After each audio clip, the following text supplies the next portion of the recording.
علاوہ سعودی میں یہ عرض کرنا چاہتا ہوں، میں جواب دے چکا ہوں اس کا.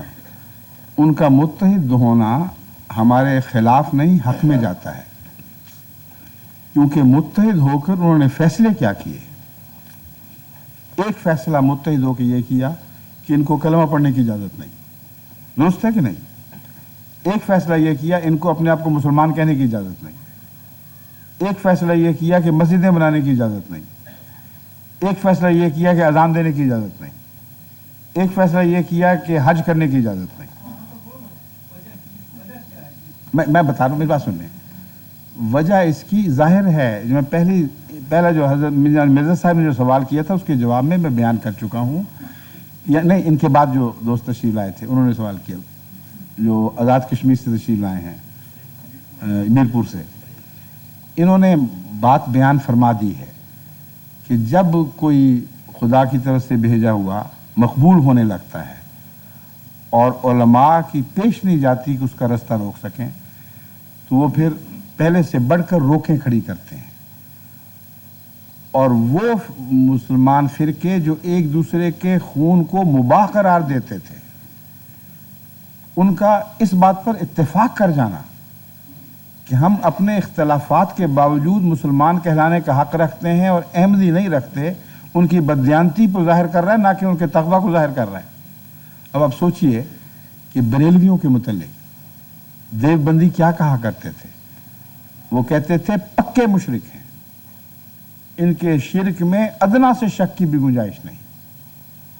اور شیعوں کے متعلق کہتے تھے جو خلافت راشدہ کے اول 3 خلیفوں کا منکر ہے، وہ اسلام ہی کا منکر ہے، وہ منافق ہے، وہ آیت استخلاف کے سچا ہونے کی راہ میں حائل ہے. یعنی اس کا عقیدہ یہ بنا کہ خدا نے تو وعدہ کیا تھا کہ رسول اللہ علیہ وسلم کے بعد خلافت کو جاری فرمائے گا، اور آنکھیں بند کرتے ہی منافق سوار کر دیے.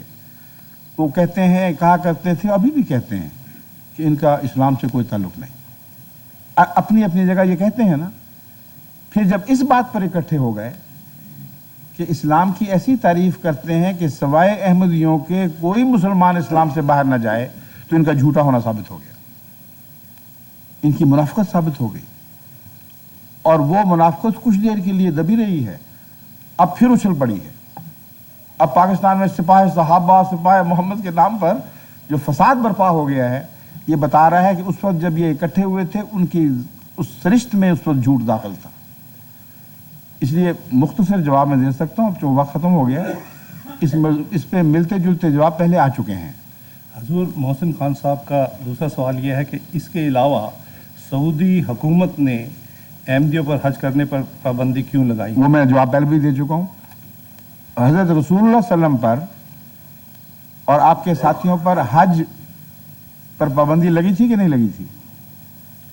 کیوں لگی تھی؟ خانہ کعبہ تو محمد رسول اللہ صلی اللہ علیہ وسلم کی بعثت کی خاطر قائم کیا گیا تھا، عالمی اس مذہب کی خاطر. اور پابندی کس پہ لگتی ہے؟ محمد رسول اللہ پر. اور آپ کہتے ہیں ما انا علیہ و اصحابی، ان کو پہچاننا میرے حالات سے. تو اگر ہم پر حج جائز قرار دیا جاتا، رکھا جاتا، تو یہ مشابہت ہماری پوری نہیں ہونی تھی. اس لیے اول سے آخر تک جو کچھ رسول اللہ صلی اللہ علیہ وسلم سے کیا گیا وہ آج جماعت احمدیہ سے کیا گیا ہے. اور شان اس کی یہ ہے کہ کسی تاریخ اسلام میں ایک بھی دوسرے فرقے سے یہ سلوک نہیں ہوئے. جزاک اللہ. حضور اب میں جناب نواب زادہ ممتاز حمید اللہ جنگ صاحب سے درخواست کروں. بات یہ ہے کہ یہ میری اور ان کی بڑی محبت ہے، اس لیے میں صرف یہ ڈرتا ہوں کہ کہیں نعوذ باللہ یہ میری تعریف نہ شروع کر دیں. یہ مہمانوں کی طرف سے، اس لیے اگر مختصر صرف جو رسمی ہوتا ہے طریق اس پہ وہ شکریہ ادا کریں تو میں ان کا ممنون ہوگا، ورنہ میرے لیے بڑا ایمبیرسنگ ہوگا. تشریف لائیے. ان کی خواہش ہے کہ ہاں مہمانوں کی طرف سے.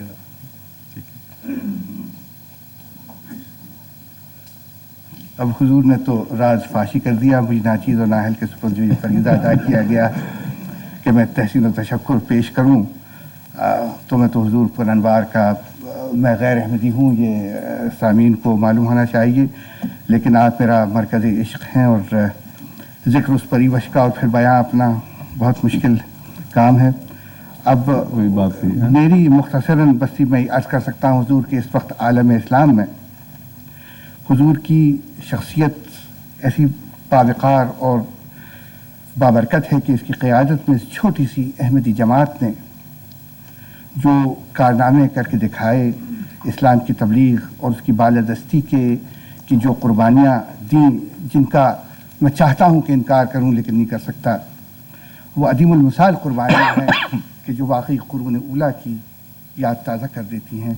اور کیا کسی نے کہا تھا، مجھ پہ یاد تو نہیں آتا، آزادی کبھی افریقہ کے تپتے ہوئے صحراؤں میں، کبھی یورپ کے کلیساؤں میں، جی جی جی یا کچھ گھوڑے کیا تھے دوڑا دیے بحر قلزم میں، لیکن دوڑا دیے گھوڑے ہم نے، بحر قلزم میں بھی دوڑا دیے گھوڑے ہم نے، لیکن حضور یہ پہلی جماعت ہے جس نے، اگر ہم ڈش اینٹینا کا ذکر کریں تو آسمان پہ بھی کمن ڈال دی۔ تحسین۔ اب حضور یہاں پر میرے حبیب اور دوست بھائی لقمان میاں نے کہا آپ کی طرف اشارہ کرتے ہوئے کہ حضور ہمارے لیے ایک خزانہ ہے، تو حضور میں بتاتا ہوں کہ آپ انہی کا خزانہ نہیں ہیں، ہمارا بھی خزانہ ہے۔ دل بہت چاہتا ہے کہ اس خزانے کو لوٹ لیں، لیکن اللہ توفیق ہمارا ظرف۔ جزاکم اللہ احسن الجزا۔ خزانہ جتنا چاہیں لوٹیں، اگر یہ خدا کے عطا کردہ ہے تو ختم نہیں ہوگا۔ اب اپنے اپنے ظرف کی بات ہے، اپنے جو خزانے خدا دیتا ہے وہ ختم نہیں ہوا کرتے، اپنے اپنے ظرف کی بات ہے حضور۔ آج اس تھوڑے سے وقفے میں جو حضور نے ایک حکیمانہ اور تحلیل و تجزیے کے ذریعے جو اسلام پہ روشنی ڈالی، وہ ایک ادنا سی مثال تھی حضور کے واقعی اس عمیق علم کی۔ اور اس وقت عالم اسلام کا حال دیکھ کے ایک کسی شاعر نے، پھر مجھ کو تو نام نہیں یاد آتا، آپ زیادہ پڑھے لکھے ہیں، رشتہ الفت میں ان کو گھر پہ رو سکتا تھا تو، پھر پریشان کیوں تیری تسبیح کے دانے رہے۔ حضور اس جماعت کو دیکھ کے یہ معلوم ہوتا ہے کہ کہیں کچھ کیمیائی اثر ہے، کہ وہ راز معلوم ہو گیا ہے کہ جس راز کے ذریعے یہ تسبیح کے دانے پھر جڑتے چلے جاتے ہیں۔ اور حضور کی فصاحت و بلاغت تو ماشاءاللہ تسبیح کے دانے پرونے کی مثال تازہ کر رہی ہے۔ بس ختم کرتا ہوں حضور، وقت کی کمی ہے۔ پا گئی آسودگی کوئے محبت میں خاک، آوار جو مدتوں آوار جو حکمت کے صحراؤں میں تھی۔ جزاکم اللہ احسن جزا۔ ماشاءاللہ ابھی تو میں نے ان کو روک رکھا تھا۔ یہ بہت فصیح و بلیغ، بہت ہندوستان کے ایک معزز خاندان کے چشم چراغ ہیں، اور ہندوستان کی مذہبی تاریخ میں اس خاندان کے حوالے سے بات مکمل نہیں ہوتی، اور اس کی تفصیل میں آپ کو اس وقت نہیں بیان کر سکتا، لیکن میرے ساتھ ان کی خطابت، ان کی جو پرانی کتب میں ان کے آباء و اجداد کے ذکر ملتے ہیں، اس کے حوالے سے میں بتا رہا ہوں کہ ہندوستان کی مذہبی تاریخ میں اس خاندان نے بہت اہم کردار ادا کیا ہے۔ ذاتی طور پر ان کی عمر کا اکثر حصہ ان سب علماء سے ملنے جلنے، ان کے ساتھ قرب حاصل کرنے میں گزرا ہے جو بھاری اکثریت جن کی احمدیت کے مخالف ہے، اور اس سب پس منظر کے باوجود جو زندگی کے فارمیٹیو ایئرز میں انہوں نے احمدیت کے خلاف باتیں سن رکھی تھیں، جب ان کے ایک دوست نے ان سے کہا کہ ہمارے مرزا صاحب کا خطبہ آتا ہے وہ بھی سن لو دیکھ لو، تو ان کی فطرت کی جو تھی نا اندر کی روشنی، کسی دلیل میں نہیں گئے، انہوں نے خطبہ سنا کہ دیکھو یہ بات میں بتا دیتا ہوں، یہ آدمی سچا ہے جھوٹا نہیں ہے۔ اور پھر محبت بڑھتی گئی، مجھے کہ لکھتے رہے کہ اسلام کا اب مجھے پتہ لگا ہے کہ عرفان کس کو کہتے ہیں، ورنہ پہلے تو تذکرے علماء سے دوستیاں گست و شرید چلا کرتی تھی، مگر اسلام کے معنی کی روح نہیں سمجھ آتی تھی۔ تو یہ ان کی مہربانیاں ہیں، ان کی محبت ہے، اللہ ان کو جزا دے، لیکن جب تک دل میں نور تقویٰ نہ ہو ایسی عظیم انقلابی تبدیلی واقعہ نہیں ہو سکتی، جبکہ فخر کے ساتھ یہ کہہ سکتے تھے کہ سارے ہندوستان کے چوٹی کے علماء میرے ذاتی واقف ہیں اور میں بہت کچھ جانتا ہوں احمدیت کے متعلق، اس سب کو ایک طرف پھینک دیا اور نور نظر سے جو مشاہدہ فرمایا اس کو فوقیت دی۔ تو تو اللہ تعالیٰ ان کو بہترین جزا دے. اور آپ سب کو میری یہی آپ سے استدعا ہے کہ قرآن نے ہدایت کی شرط کے لیے تقوی کو سب سے اول قرار دیا ہے.